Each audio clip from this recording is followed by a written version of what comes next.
परिवार बहुत गरीब था। मेरी माँ बर्तन मांजती थी और मैं चाय बेचता था। Sir what is your qualification? क्या? कहाँ तक पढ़े हैं सर? सब कुछ मिला के यही कोई MA BA तक किया है। सर मैं देश की जनता को आपकी क्वालिफिकेशन के बारे में बताना चाहता हूँ। ये आपका इंटरव्यू है सर। घर बार छोड़ के चला गया था एट द एज ऑफ 17। मेरी कोई पढ़ाई वढ़ाई नहीं हुई दोस्तों, आपको शायद आश्चर्य होगा जान करके। तो मैं स्कूली शिक्षा गांव में किया, और जैसा मैडम बता रही थी ना कि अपनी शिक्षा के कारण आदमी आगे नहीं बढ़ता है, तो मेरी शिक्षा ही नहीं हुई है। एक और वीडियो है सर। पहली बात तो मैं कोई पढ़ा लिखा व्यक्ति नहीं। कितना पढ़े हैं आप? वैसे तो मैंने 17 साल की आयु में घर छोड़ दिया। स्कूली शिक्षा के बाद मैं निकल गया। सिर्फ स्कूल तक पढ़े, मतलब प्राइमरी स्कूल तक? हाई स्कूल तक। यानी हमारे होम मिनिस्टर अमित शाह जी ने जो आपकी MA BA की डिग्री दिखाई थी, आप सबके सामने प्रधानमंत्री जी की BA की और MA की दोनों डिग्रियां सार्वजनिक करना चाहता हूं। तो जब आपने हाई स्कूल के बाद पढ़ाई नहीं करी तो ये MA BA की डिग्री कहाँ से आई सर?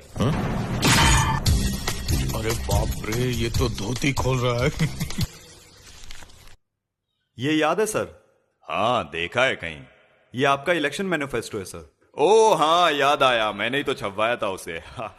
हम देश में जातिवाद और करप्शन खत्म करेंगे, समाज में एकता और कानून लाएंगे, हर साल 2 करोड़ रोजगार देंगे, हवाई चप्पल पहनने वाले प्लेन में सफर करेंगे, गरीबी हटाएंगे, अच्छे दिन लाएंगे। वो गरीबी हटाएंगे की जगह गरीबों को हटा देंगे छप गया था, मैंने उसे ठीक करवाया था, मुझे याद है। आप कहते हैं कि कानून और डेमोक्रेसी बचाएंगे, लेकिन उस डेमोक्रेसी का अंतिम संस्कार करने वाले ही आप हैं।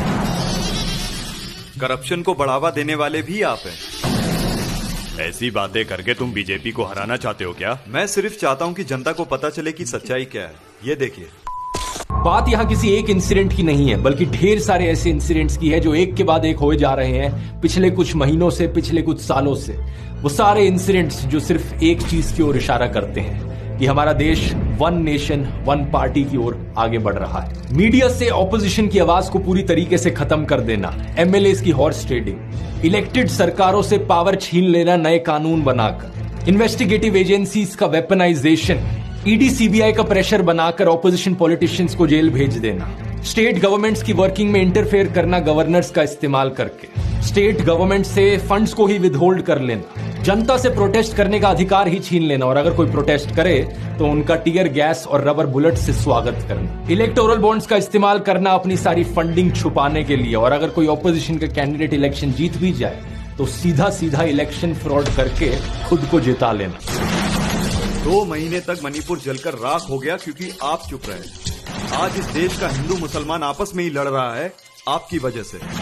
आपने कम्युनल डिस्क्रिमिनेशन पर कोई कार्रवाई नहीं करी क्योंकि आप धर्म के बगैर इलेक्शन नहीं जीत सकते, है ना? क्या पकड़ा है? इस वीडियो में बीजेपी का नाम खराब करके वीडियो वायरल करने के लिए बेबुनियादी बातें कर रहे हो तुम। नो सर, आम जनता खुद परेशान है आपसे। मोदी जी, ये चुंगरिंग मेरे तरफ से मैसेज देना चाहता हूँ। हिंसा हो रहा है मणिपुर में, ऑलमोस्ट 1 ईयर हो गया, और हर दिन लोग मर रहा है, और रिलीफ कैंप में कितना लोग रहता है, खाना पीना अच्छे से नहीं मिल रहा है, और बच्चा लोग अच्छे से पढ़ाई नहीं कर रहा है। हम लोग फ्यूचर के लिए बहुत परेशान है मणिपुर। और मोदी जी, आप एक बार आके मणिपुर में विजिट कर लीजिए और जल्द से जल्द मणिपुर को शांति चाहिए, प्लीज। कीड़े पड़ के मरेगा तू, कीड़े पड़ के भड़वे। आप कहते हैं कि देश करप्शन फ्री हो गया है, लेकिन करप्शन को नई दिशा देने वाले ही आप हैं। ये रिपोर्ट देखिए सर। न्यूज लॉन्ड्री की 2 दिन पहले की इन्वेस्टिगेशन ने बताया कि ईडी का इस्तेमाल सिर्फ बाकी पार्टीज के खिलाफ नहीं किया जा रहा है, बल्कि देश में कंपनीज के खिलाफ भी किया जा रहा है। कम से कम 23 ऐसी कंपनीज जिन्होंने आज तक बीजेपी को कोई पैसा नहीं डोनेट किया था, उनके ऊपर सेंट्रल एजेंसीज की रेड होती है और एक पैटर्न देखने को मिलता है। रेड के बाद वो कंपनीज करोड़ों रुपए डोनेट करती है बीजेपी को। टोटल में 335 करोड़ रुपए इन कंपनीज ने बीजेपी को डोनेट किए जिन पर IT या ED की रेड पड़ी थी। अब बोलिए सर, जनता से ज्यादा आपको अपनी कुर्सी प्यारी है ना? Allow to rest.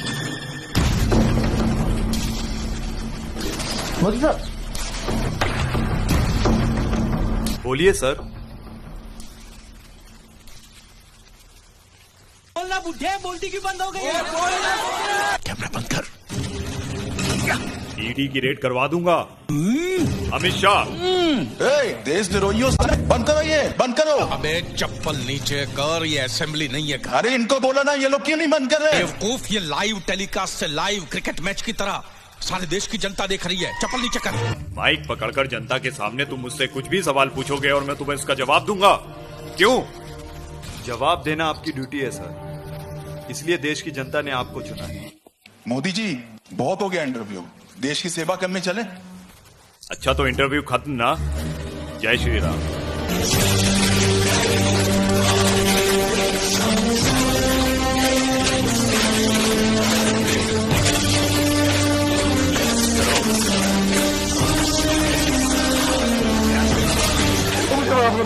मुझे माफ कर दे, मुझे माफ कर दे। मैं कसम खाकर कहता हूँ, मैं मोदी जी को कभी गाली नहीं दूंगा, मैं मोदी जी को कभी बुरा नहीं बोलूंगा, मैं मोदी जी को कभी गाली नहीं दूंगा। मुझे क्या यहाँ भी बुलडोजर चलने लगा? ऐसा कौन पावरफुल आदमी है जो आप बुलडोजर लेके तोड़ दिए? इसका तमाशा बना दिया कि किसी का घर बुलडोजर से तोड़ देंगे। 5-5 लाख सबसे हम दिलवाएंगे इनको। और दीजिए क्रिमिनल्स को वोट, और दीजिए क्रिमिनल्स को।